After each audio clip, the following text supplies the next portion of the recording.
Buen día, ¿cómo están? En esta clase vamos a estudiar la unidad número 3, métodos de registración. La contabilidad como disciplina social no permaneció ajena a los cambios que hicieron y que hacen posible la evolución del hombre y de sus organizaciones. Todos los cambios que ocurren en la forma de pensar del hombre, en la tecnología que utiliza, permitieron que se vaya mejorando la técnica de registración contable. Así como todo va evolucionando, y la forma de realizar las anotaciones sobre los cambios que ocurren en el patrimonio de un ente también van evolucionando. Desde sistemas muy rudimentarios, como estudiamos en la materia anterior, hasta llegar al sistema que utilizamos actualmente, eh, el sistema de registración por partida doble, que es uno que vamos a estudiar hoy. Es por ello que en esta unidad vamos a estudiar dos métodos de registración, el método de inventarios o de diferencias patrimoniales y el método de la partida doble, ¿sí? Bueno, el primer método, el método de inventarios o de diferencias patrimoniales, aunque parezca un poco paradójico, un poco raro, en este que es el primer antecedente de las técnicas de registración actuales, no hay registración, ¿sí? Este método permite conocer la variación ocurrida en el patrimonio neto en un momento de tiempo a través de dos cortes o lecturas en el tiempo. Una lectura en el instante de inicio, I sub 0, y la otra lectura en el instante de cierre del periodo, que vamos a llamar I sub 1, ¿sí? I por instante.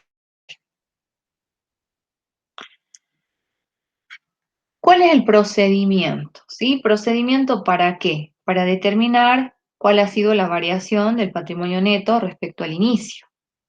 Que eso es lo que se trata de medir. Bueno, primero definir el instante de inicio y determinar únicamente los activos y pasivos en ese instante. La igualdad contable se obtiene por diferencia de ambos elementos, ¿sí? Es decir, ¿qué hacemos? Activo al inicio menos pasivo al inicio y obtenemos el valor del patrimonio neto al inicio del periodo que queremos medir por diferencia entre activo y pasivo. ¿Cómo obtenemos los montos del activo al inicio y del pasivo al inicio y después del activo al final del ejercicio y el pasivo al final del ejercicio? Para obtener los montos del activo y del pasivo se debe realizar un inventario, por eso es que también se llama método de inventarios. Entonces, ¿qué es lo que se hace?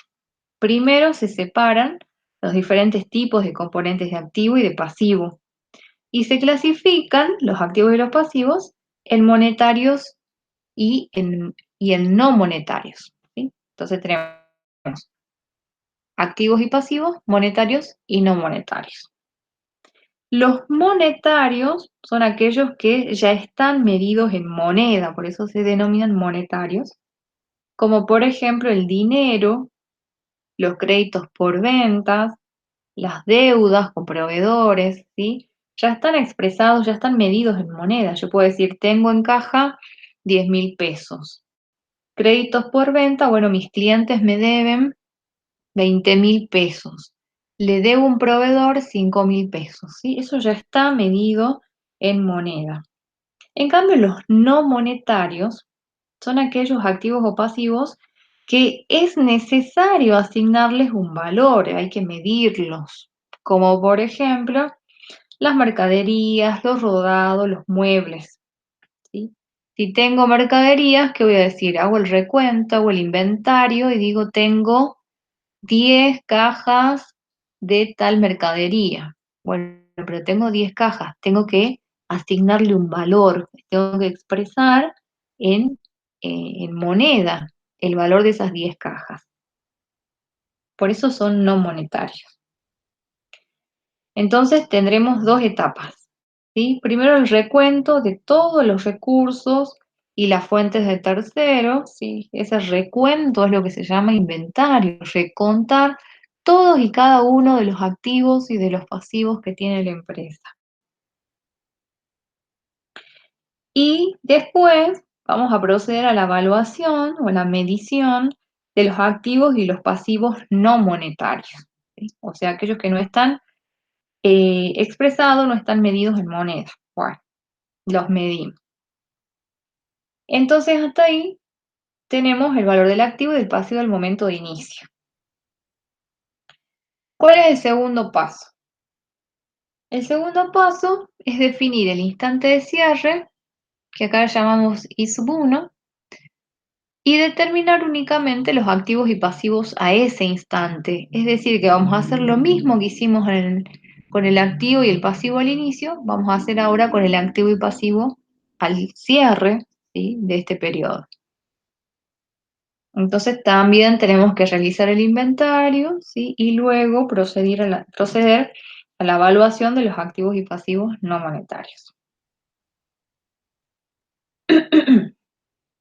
Entonces obtenemos de nuevo, como ven ahí en la última línea, el activo al inicio menos el pasivo al inicio igual al final, ¿sí? Al final, al cierre del ejercicio, activo menos pasivo al cierre del ejercicio igual al patrimonio neto al cierre del ejercicio. ¿Qué más tenemos que hacer? Se determinará la variación patrimonial por diferencia de ambos patrimonios netos. Entonces, la variación patrimonial neta y nominal es igual al patrimonio neto sub 1, que dijimos que es al cierre del periodo que estamos midiendo, menos el patrimonio neto inicial, patrimonio neto sub 0. Si el patrimonio neto inicial es menor que el patrimonio neto final, quiere decir que hubo un resultado positivo o ganancia. Ahora, si el patrimonio neto al inicio es mayor que el patrimonio neto al final o al cierre, hubo un resultado negativo o una pérdida, ¿sí? Pero ¿qué pasa? Tenemos que tener en cuenta que pueden haber aportes y retiros que realizaron los propietarios durante ese momento de tiempo, durante ese ejercicio. Entonces, ¿sí?, para determinar el resultado de este ejercicio, de este periodo de tiempo, es decir, si hubo una ganancia o una pérdida, tenemos que hacer la siguiente operación. La diferencia de los patrimonios, patrimonio neto final menos patrimonio neto inicial, restarle los aportes que hayan hecho los propietarios y sumar los retiros. ¿Por qué? Porque los aportes significaron aumentos de patrimonio neto y los retiros significaron disminuciones de patrimonio neto que no tienen que ver, que no tienen origen en resultados. Entonces, para determinar el resultado de ese ejercicio, tengo que restar los aportes y sumar los retiros, ¿sí?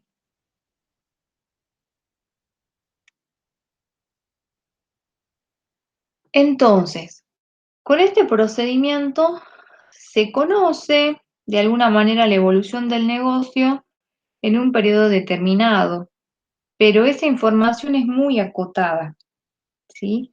El problema es que aquí la información se obtiene después de finalizado el ejercicio económico y durante el transcurso no se pueden conocer las variaciones de los componentes patrimoniales, de manera tal que no se pueden tomar buenas decisiones. ¿Cuáles son los defectos de este método?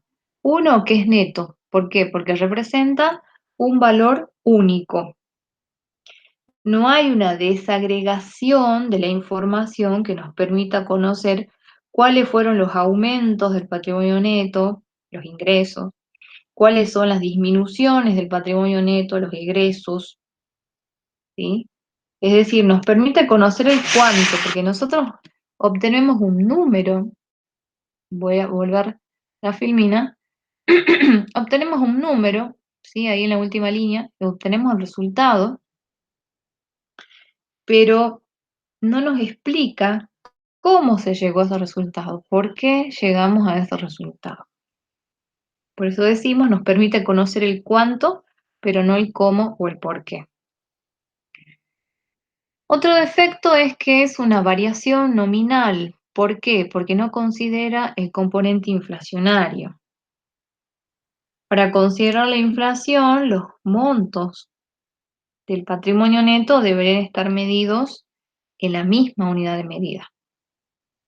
Lo que pasa es que en la época en que se utilizaba este sistema no se tenía en cuenta la inflación, ya sea porque no era significativa o porque la contabilidad todavía no había llegado a avanzar de tal manera de considerar y medir los efectos de la inflación. Hablando de inflación, ¿saben qué es la inflación? Bueno, la inflación, seguramente han escuchado hablar, ¿sí? Siempre se escucha hablar de inflación. Es el aumento generalizado y sostenido de los precios de los bienes y servicios durante un periodo de tiempo.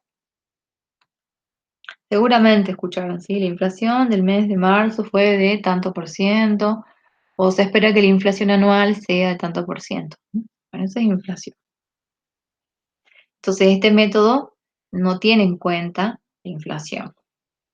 Y como decíamos hace rato, no me permite tomar decisiones, en realidad no me permite tomar buenas decisiones durante el ejercicio económico porque no me brinda información durante el ejercicio económico.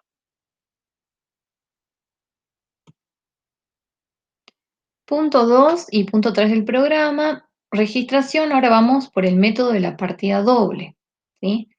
Y el punto 3 también lo vamos a ver acá junto al punto 2, ¿sí? Porque están muy relacionados, ya se van a dar cuenta. Bueno, este método, el método de la partida doble, sí permite conocer las variaciones cuantitativas y cualitativas del patrimonio neto durante el ejercicio económico. Permite realizar una clasificación funcional de los aumentos a través de lo que llama ingresos y de las disminuciones a través de los egresos. ¿Cuál es la particularidad? Que en todo momento se mantiene la ecuación contable en permanente equilibrio. ¿Mm? Bueno, en la registración balanceante o método de la partida doble, todas las operaciones económico-financieras basadas en las 6 variaciones posibles deben ser registradas íntegramente, ¿sí? Todas las operaciones tienen que ser registradas. Y nos dice ahí todas las operaciones que estén basadas en las 6 variaciones posibles. Bueno, ahí entre paréntesis están cuáles son esas variaciones posibles. ¿Cuáles son? Que aumente o disminuya el activo, que aumente o disminuya el pasivo, que aumente o disminuya el patrimonio neto. Esas son las 6 posibilidades de variaciones. ¿Qué más? La igualdad contable se debe mantener en equilibrio a lo largo de todos los instantes y momentos que componen la vida de la organización. ¿Cuál es la igualdad contable? El activo igual a pasivo más patrimonio neto.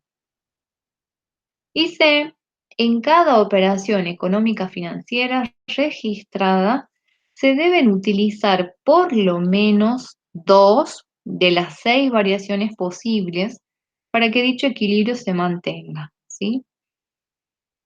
Se produce una operación, entonces para registrar, por lo menos se deben utilizar 2 de esas 6 variaciones posibles que nombramos recién.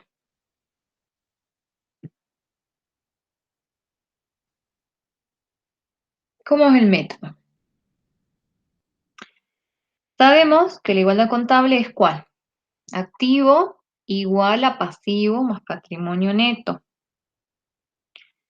Consideremos a sub 0 que tienen ahí como el activo al inicio de un periodo contable y P sub cero y PN sub cero como el pasivo y el patrimonio neto también al inicio de un determinado periodo contable o ejercicio económico.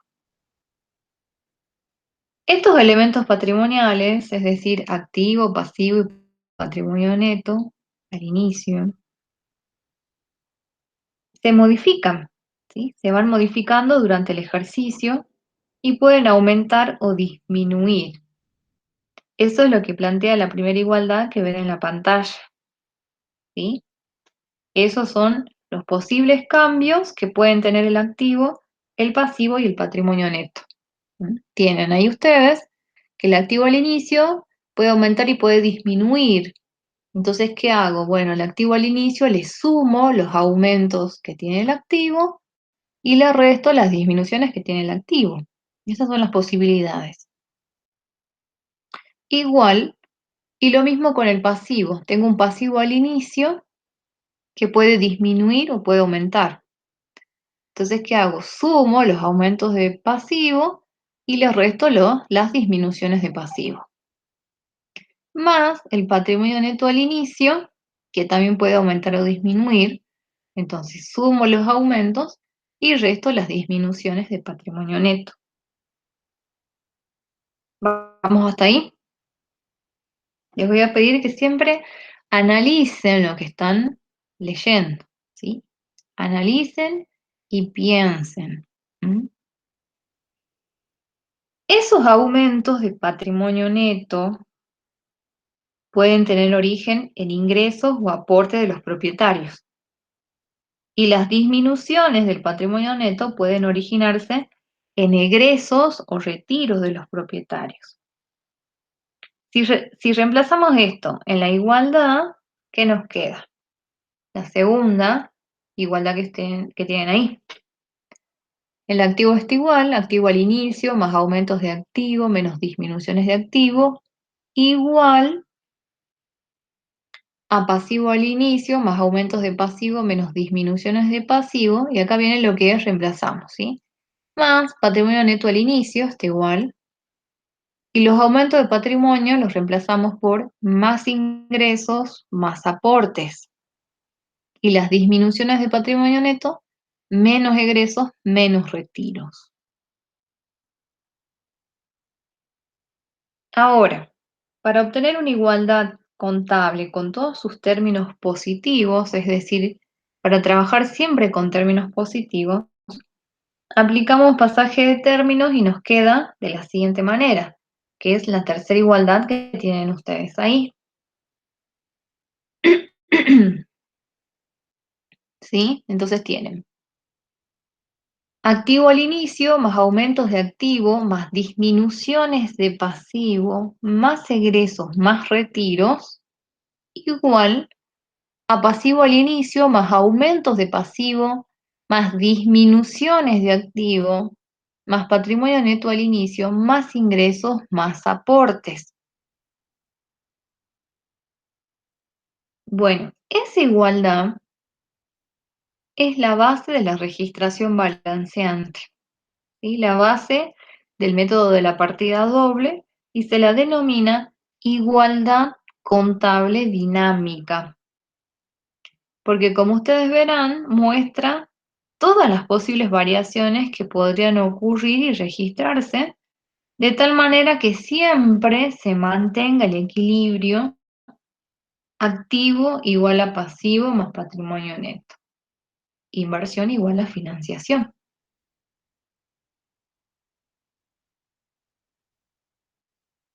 Cuando estudiemos los registros contables, verán que en la parte referida a los importes vamos a tener dos columnas. Una columna izquierda para el debe, ¿sí?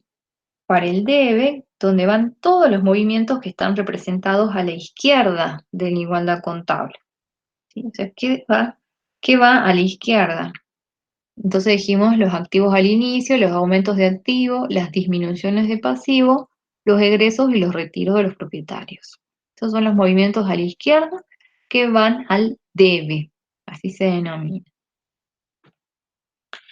Y en estos registros también vamos a tener otra columna, una columna derecha para el haber. El haber es donde se anotan todos los movimientos que están representados a la derecha de la igualdad. Pasivo al inicio, aumentos de pasivo, disminuciones de activo. Patrimonio neto al inicio, más ingresos, más aportes. Y esos son los movimientos a la derecha que se registran en el haber. Entonces, dijimos que en este sistema se tiene que verificar en todo momento el equilibrio en la igualdad contable, activo igual a pasivo más patrimonio neto. Y esto se logra, decíamos, hay que registrar por lo menos 2 movimientos, ¿sí? 2 movimientos de las 6 posibles variaciones. Se logra registrando cantidades iguales de débitos y créditos por cada operación, o sea, registrando iguales montos tanto en el debe como en el haber. ¿Sí? Y recién dije débitos, créditos, debe haber. Entonces se habrán dado cuenta que estamos incorporando nuevos términos, ¿sí? Nuevas palabras. Bueno, los débitos que nombré recién son todos los movimientos que se registran en el debe, ¿sí? Son las anotaciones que se realizan en el debe. Y los créditos son los movimientos que se realizan, que se registran al haber. ¿Qué más? Por ejemplo, debitar, ¿qué significa debitar? Debitar o cargar es registrar en el debe. Acreditar o abonar es registrar en el haber. Otro término que van a utilizar mucho es saldo. ¿Qué es saldo? En general, saldo es la diferencia, es una resta de 2 movimientos. Así, por ejemplo, vamos a hablar de saldos iniciales, saldos finales, de activos, de pasivos o de patrimonio neto. Los saldos, ¿sí?, son sinónimos de stock. Entonces, puedo decir el saldo de caja es de 10.000 pesos. ¿Sí? Es un stock, es lo que hay en ese momento en caja. Y así vamos a ir incorporando nuevos términos. Bueno, y por último vamos a estudiar los principios de la partida doble a modo de resumen, porque esto resume todo lo que ya fuimos viendo. Así que tenemos acá los principios. No hay deudor sin acreedor, ni acreedor sin deudor. El que recibe es deudor y quien entrega es acreedor. El total del debe, débitos, debe ser igual al total del haber, créditos. ¿Sí? Ya dijimos que esto es así para que se mantenga la igualdad contable en todo instante y momento del tiempo. Si los débitos no son iguales a los créditos, significa que hay un error. ¿Sí? Significa que hay un error. Igualmente con los saldos. Obviamente la suma de los saldos deudores tiene que ser igual a los saldos acreedores. Si no, también es porque hay un error ahí. ¿Qué más? En las cuentas se registran partidas de una misma naturaleza. Todo concepto que se debita por una cuenta debe acreditarse por la misma cuenta o viceversa. Esto lo vamos a entender y vamos a volver a esto cuando estudiemos cuentas, ¿sí? Las pérdidas se debitan y las ganancias se acreditan. Es lo que vimos en igualdad contable dinámica, ¿sí? A ver si volvemos. Dice, las pérdidas se debitan, las ganancias se acreditan. Las pérdidas, acá tenemos el término egreso, se debitan, es un movimiento a la izquierda, siempre se evitan las pérdidas. Las ganancias, acá tenemos ingresos, ¿sí?, se acreditan, están a la derecha de la igualdad. Las pérdidas se debitan, las ganancias se acreditan. ¿Sí? Y 6 y 7 también es lo que ya vimos. ¿Qué se debitan? ¿Qué se debitan? Dijimos, volvamos de nuevo, los movimientos a la izquierda. ¿Qué se acreditan? Los movimientos a la derecha. ¿Sí? Entonces, se debitan las cuentas que representan un aumento del activo, una disminución del pasivo y una disminución del patrimonio neto. Se acreditan las cuentas que representan una disminución del activo, un aumento del pasivo y un aumento del patrimonio neto. ¿Sí? Bueno, hasta aquí llegamos con la unidad número 3. Como siempre, les voy a recomendar que vean nuevamente el video, que lean la bibliografía y que se indica en el programa y todo material que vayamos subiendo al aula virtual. Y a no desanimarse, a seguir estudiando y bueno, hasta la próxima clase.